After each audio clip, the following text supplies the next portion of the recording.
ભારત સરકારના one nation one election અંતર્ગત સહકાર મંત્રી શ્રી જગદીશ પંચાલની અધ્યક્ષતામાં વિસનગરની સાંકળચંદ પટેલ યુનિવર્સિટી ખાતે માર્ગદર્શન સેમિનાર યોજાયો।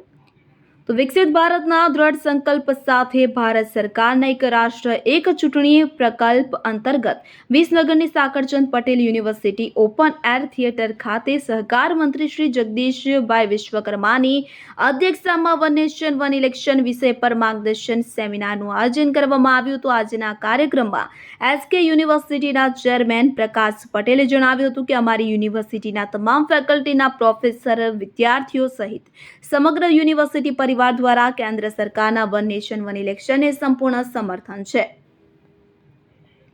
તો જગદીશ પંચાલે જણાવ્યું હતું કે જ્યારે દેશ આઝાદ થયો ત્યારે વન નેશન વન ઇલેક્શન અસ્તિત્વમાં હતું, પરંતુ સમયાંતરે કોંગ્રેસ પક્ષને હાર મળવા લાગી ત્યારે કોંગ્રેસ દ્વારા આ પ્રકલ્પને ભૂંસવાનો પ્રયાસ કરવામાં આવ્યો હતો। પરંતુ હાલમાં સામાજિક શૈક્ષણિક સંસ્થાઓ, એનજીઓ, વેપાર ઉદ્યોગ જગતના લોકો, નોકરી ધંધા સાથે સંકળાયેલા કર્મચારીઓ સહિત સમગ્ર દેશના મોટા ભાગના નાગરિકો વન નેશન વન ઇલેક્શનને સમર્થન આપી રહ્યા છે।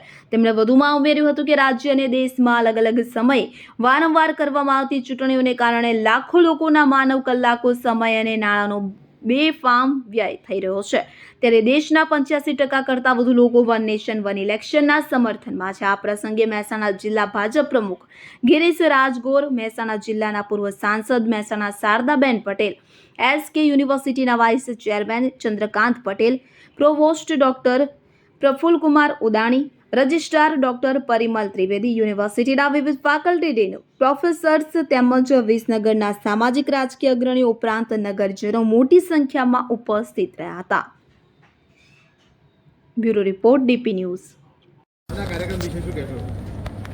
વન નેશન વન ઇલેક્શન એ પૂર્વ રાષ્ટ્રપતિ રામનાથ કોવિંદજીની અધ્યક્ષતામાં જે કમિટી બની છે અને જે રીતે આખા દેશમાં સામાજિક સંસ્થાઓ, યુનિવર્સિટીઓ, એનજીઓ, બધા જ ઉદ્યોગ જગતના લોકો, દરેક લોકો સમર્થન આપી રહ્યા છે અને આ સમર્થનના લઈ અને આજે સાંકળચંદ યુનિવર્સિટીની અંદર માન્ય પ્રકાશભાઈ પટેલ, અમારા પૂર્વ સાંસદ શ્રી શારદાબેન, અમારા ગિરીશભાઈ, આ બધાની અધ્યક્ષતામાં આ યુવાનો દ્વારા સમર્થન કઈ રીતે મળે એના માટેનો એક સરસ કાર્યક્રમ મને પ્રકાશભાઈ રાખ્યો હતો। આખા દેશમાં આ પ્રમાણે કાર્યક્રમો થઈ રહ્યા છે। વન નેશન વન ઇલેક્શન એ જ્યારે દેશ આઝાદ થયો ત્યારે ઓલરેડી એ અસ્તિત્વમાં હતો। સમયાંતરે કોંગ્રેસે આને ભૂંસવાનો પ્રયાસ કર્યો। કોંગ્રેસની જ્યારે બુરી હાર થવા માંડી ત્યારે કોંગ્રેસે ઇન્દિરા ગાંધીના માધ્યમથી અલગ અને જેમ જેમ રાજ્યો અલગ બનતા ગયા ત્યારે આ પ્રથાને નાબૂદ કરવાનો પ્રયાસ એ કોંગ્રેસે ચોક્કસ કર્યો છે। ભારતીય જનતા પાર્ટીની સરકાર દ્વારા 1984ની અંદર આનું સૌથી પહેલું સમર્થન આપવામાં આવેલું। ત્યારબાદ ભારતીય જનતા પાર્ટીના અમારી એનડીએની સરકાર દ્વારા અને અમારા મેનિફેસ્ટોની અંદર પણ વન નેશન વન ઇલેક્શનને સમર્થન આપવામાં આવ્યું છે અને જે વાયદાઓ દેશના યશસ્વી વડાપ્રધાન માન્ય મોદી સાહેબ જે વાયદા કરે છે, ભારતીય જનતા પાર્ટી જે વાયદા કરે છે એને પરિપૂર્ણ કરતી હોય છે અને મેનિફેસ્ટોની અંદર જે વાત હતી એ વાતને લઈ અને સાથે સાથે ઉચ્ચ સ્તરીય જે કમિટી બની એ કમિટીમાં રામનાથ કોવિંદજીથી માંડી હરેશ સાલ્વે જેવા સિનિયર એડવોકેટ્સથી માંડી અને તે લોકોની જે કમિટી બની, અલગ અલગ કન્ટ્રીની અંદર પણ આનો પ્રવાસ થયો છે। અલગ અલગ કન્ટ્રીમાં જાપાન છે, સ્વીડન છે, જર્મની છે, જે કન્ટ્રીની અંદર વન નેશન વન ઇલેક્શન થઈ રહ્યું છે અને એના કારણે કેટલા બધા માનવ કલાકો જેની જે બચત થઈ રહી છે, કરોડો રૂપિયાની જે બચત થઈ રહી છે, આ બતાવવાનો પ્રયાસ કર્યો છે અને આના જ કારણે આખા દેશના જે સામાજિક સંસ્થાઓ હોય, યુનિવર્સિટી હોય અને જનમાનસ લગભગ 85% કરતાં વધારે લોકો આ વન નેશન વન ઇલેક્શનના સમર્થનમાં છે। ત્યારે આજે સરસ મહેસાણા ખાતે સાંકળ યુનિવર્સિટીમાં કાર્યક્રમ થયો। આપ જોયું કે સૌ યુવાનોએ આને સમર્થન પણ આપ્યું છે અને આનાથી દેશના વિકાસમાં જે રીતે દેશના યશસ્વી પ્રધાનમંત્રી માનનીય મોદી સાહેબનું જે વિઝન છે વિકસિત ભારત 2047નું, એ દિશામાં ચોક્કસ ભારત આગળ વધશે અને વન નેશન ઇલેક્શનથી આવનારી પેઢીને પણ એ મજબૂત કરશે। જગદીશભાઈ પંચાલ સાહેબ એ આપણને આ સબ્જેક્ટ ઉપર એમના વક્તવ્યો, આની જરૂરિયાત અને એના ફાયદા વિશે આપણને ખૂબ સારી જાણકારી આપવા પધાર્યા છે। હું સાકર નવી ઘટના ઘટતી હોય છે। સૌ જાણીએ છીએ કે આપણા લોકલાડીલા વડાપ્રધાન માનનીય શ્રી નરેન્દ્રભાઈ મોદી સાહેબના હાથમાં જ્યારથી આવ્યું છે ત્યારથી ભારતે આંતરિક પ્રગતિ તો કરેલી છે, પરંતુ 1947માં વિકસિત ભારત ની પરિકલ્પના આપી છે અને તે પરિકલ્પનાને પૂર્ણ કરવા માટે જ્યારે આવશ્યકતાઓ બદલાતી હોય ત્યારે ભારત દેશ આપણે સૌ જાણીએ છીએ અને એનો અનુભવ કરીએ છીએ કે પીએમ જેવા યોજના જે આપણને પણ દરેક નાગરિકને લાગુ પડે છે એનું ઇમ્પ્લિમેન્ટેશન થવાથી ભારત દેશના ખૂબ જ સારી સારવાર, ખૂબ જ સારી ફેસિલિટી મળી છે. આપણી વચ્ચે ઘણા બધા ઇમ્પ્લિમેન્ટેશન થયું. નૂતન સર્વ વિદ્યાલય કેળવણી મંડળને 2017ની અંદર ગ્રીનફિલ્ડ પ્રોજેક્ટમાં મેડિકલ આ સમગ્ર વિસ્તારની અંદર શ્વાસની સારી સુવિધાઓ મળવાથી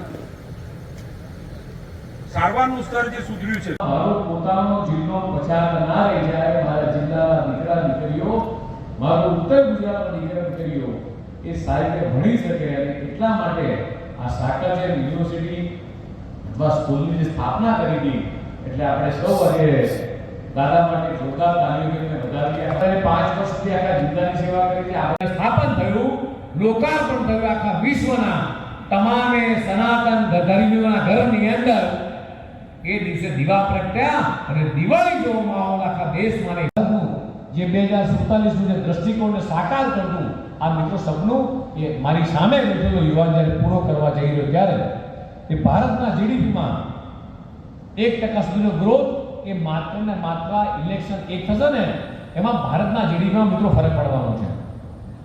હાઈ લેવલ કમિટીએ ભલામણ કરી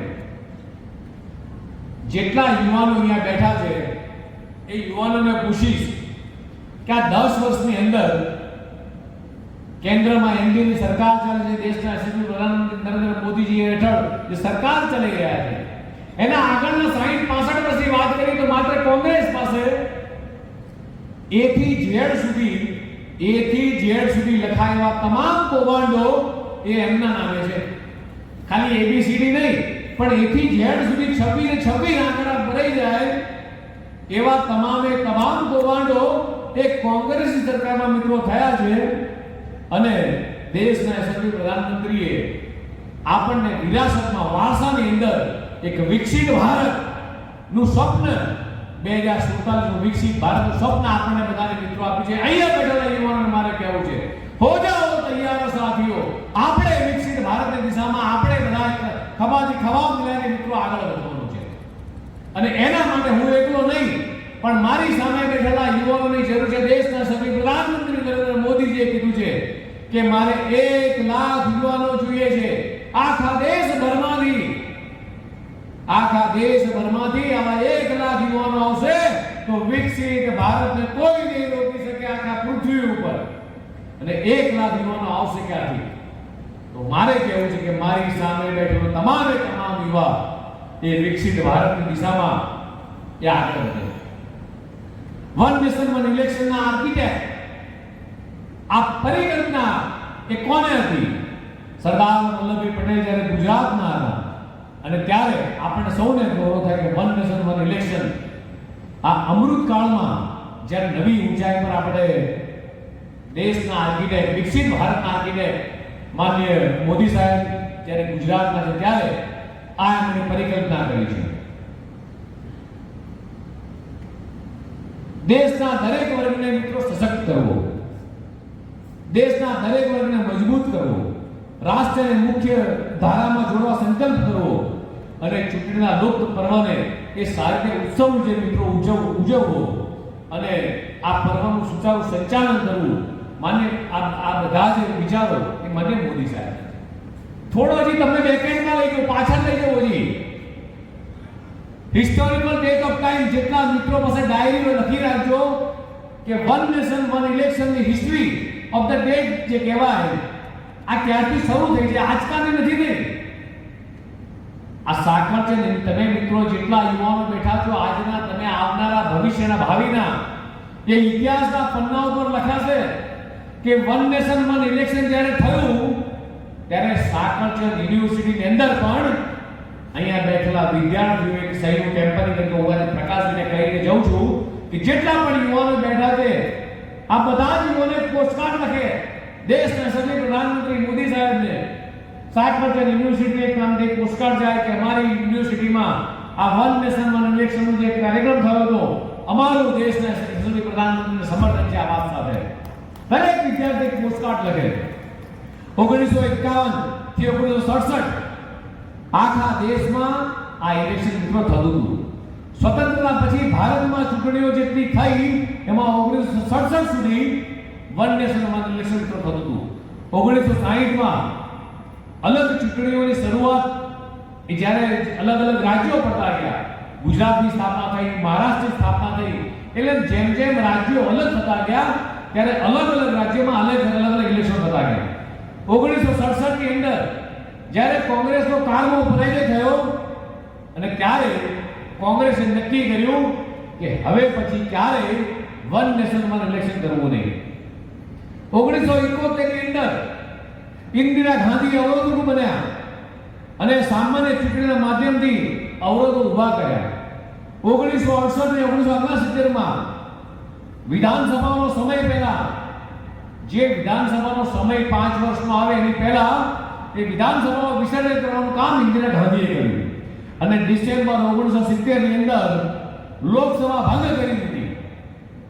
1983 ની અંદર ફરીથી ચૂંટણી પંચ મજબૂત રીતે એનું પુનર્જીવન થયું અને ચૂંટણી પંચે એક સાથે ચૂંટણી કરવાના વિચારને પુનર્જીવિત કરીને ઇલેક્શન કમિશનર તરીકે આર.કે. ત્રિવેદીએ મિત્રો આનો પ્રસ્તાવ મૂક્યો. આ આજકાલની વાત નથી. 1984 ની અંદર ભારતીય જનતા પાર્ટીએ one nation one election policy લાગુ કરવાનો વાયદો મિત્રો એ વખતે કરેલો 1924 ની અંદર. 1984 ની અંદર 1999 ની અંદર વિધિ આયોગનો રિપોર્ટ આવ્યો. કમિટી બની ત્યારે આઈ.કે. ગુજરાત વડાપ્રધાન હતા અને કેરટેકર તરીકે વડાપ્રધાન અટલજી હતા અને ન્યાયમૂર્તિ બીપી જીવન રેડ્ડીના વડપણ હેઠળ જે વિધિ આયોગના રિપોર્ટમાં વન નેશન વન ઇલેક્શનનું મિત્રો એ વખતે સૂચન કરાયું. 2015 માં સ્થાયી કમિટી, દેશના યશસ્વી વડાપ્રધાને જે સ્થાયી સમિતિ બનાવી 79 ની સંસદીય સમિતિમાં એ રિપોર્ટ વન નેશન વન ઇલેક્શનનું સમર્થન કરાયું. 2019-2024 ના મેનિફેસ્ટોની અંદર જ્યારે લોકસભાનું ઇલેક્શન આવ્યું 2019 માં અને એ વખતે ભારતીય જનતા પાર્ટીના મેનિફેસ્ટોની અંદર એક સંકલ્પ પત્રમાં વન નેશન વન ઇલેક્શન નું મિત્રો સામેલ કરવામાં આવ્યું.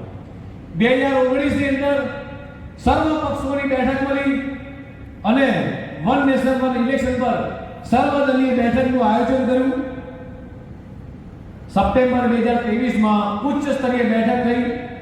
એનડીએની સરકારના પૂર્વ રાષ્ટ્રપતિ, એ કહેવાય કે સામાન્ય પરિવારમાંથી બનેલો વ્યક્તિ એ દેશનો પ્રથમ વ્યક્તિ બની શકે એવા બે ઉત્તમ નમૂના છે. એક રામનાથ કોવિંદજી અને દ્રૌપદી મુર્મુજી. અને રામનાથ કોવિંદજી જ્યારે રાષ્ટ્રપતિ પદ પર નીચે ઉતર્યા ત્યારબાદ આ વન નેશન વન ઇલેક્શન કમિટીના એ અધ્યક્ષ બન્યા અને એનું આખું ગઠન કર્યું. 2024 માં સબમિટનો રિપોર્ટ આવ્યો અને 6 મહિનામાં સબમિટ રિપોર્ટ કર્યો કે વન નેશન વન ઇલેક્શન એ દેશ માટે, આ યુવા પેઢી માટે, આવનારી પેઢી માટે ખૂબ જ અગત્યનું છે. ડિસેમ્બર 2024 માં આખો રિપોર્ટ એ જોઈન્ટ પાર્લામેન્ટ કમિટીની અંદર ગયો અને રાજસ્થાનના સાંસદ બીપી ચૌધરી આ કમિટીના મિત્રો અધ્યક્ષ છે.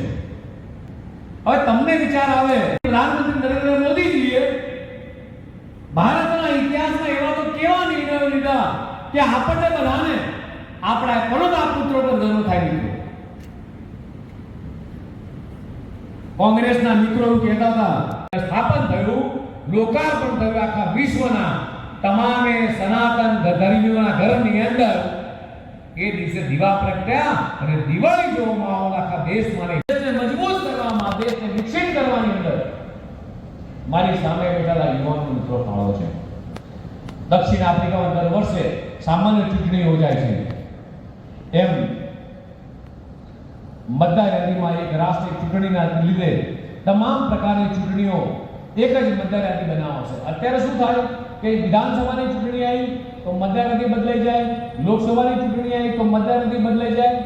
હવે પછી આગામી દિવસોની અંદર એક જ વખત મતદાન યાદી બને અને 5 વર્ષમાં જે ઇલેક્શન થાય એ વખતે સેમ મતદાર દિવસે બીજા ઇલેક્શનોમાં પણ એ જ મતદારની એટલે બૂથ બદલાઈ જવાની કે બીજા બધા માનવ કલાકો બચાવવાની કામગીરી થશે.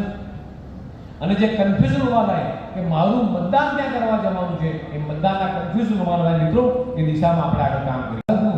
જે 2047નું જે દ્રષ્ટિકોણને સાકાર કરતું આ મિત્રો સપનું એ મારી સામે બેઠેલો યુવાન જ્યારે પૂરો કરવા જઈ રહ્યો ત્યારે એ ભારતના જીડીપીમાં 1% સુધીનો ગ્રોથ એ માત્ર ને માત્ર ઇલેક્શન એક થશે ને એમાં ભારતના જીડીપીમાં મિત્રો ફરક પડવાનો છે. હાઈ લેવલ કમિટીએ ભલામણ